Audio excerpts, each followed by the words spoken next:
On చేస్తున్నాము, generator run చేద్దాము. ఎవరు ప్యానల్ పెట్టద్దు. ఈ పొరపాటున ఏదో చూస్తా ఇలా వచ్చి ఇక్కడ తిరిగేటప్పుడు ఇలా పెట్టారనుకో, చొక్కా తిప్పేసి మిమ్మల్ని పడేస్తుంది. మీరు కాబోయే ఎలక్ట్రీషియన్, మీరు అవునా కాదన్నా ఈరోజు ఎగ్జామ్ అంటే మీకు సర్టిఫికేట్ వస్తుంది. బట్ నాలెడ్జ్ మాత్రం రాదు కదా, వెళ్ళాలి సర్టిఫికేట్ వస్తుంది. నాలెడ్జ్ వస్తుందా? రాదు.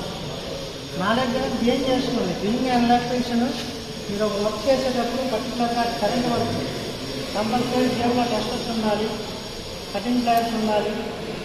అవి లేకుండా కరెంట్ పని చేయలేదు.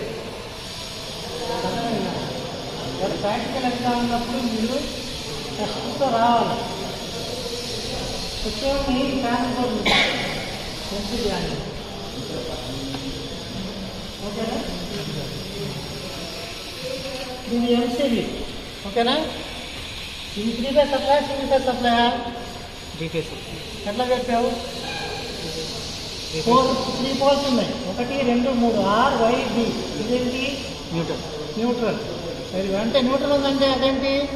AC current. ఓకేనా? న్యూట్రల్ ఉన్నది ఏసీ కరెంట్లోనే. డీసీలో న్యూట్రల్ ఉంటుందా? మరేముంటుంది? మైనస్. ఓకే, ఇప్పుడు మనం ఈ స్టార్ట్ ఆన్ చేస్తే మనకి ఈ మోటార్ ఉన్నది. ఇది సింగిల్ ఫేజ్ మోటారా, 3 ఫేజ్ మోటారా? 3 ఫేజ్ మోటార్. 3 RYB. ఓకేనా?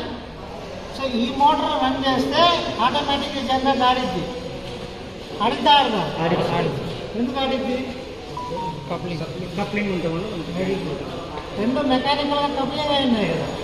అలా కాకుండా ఇది ఇక్కడ అది ఎక్కడో ఉందనుకో, అప్పుడు ఆడిద్దా?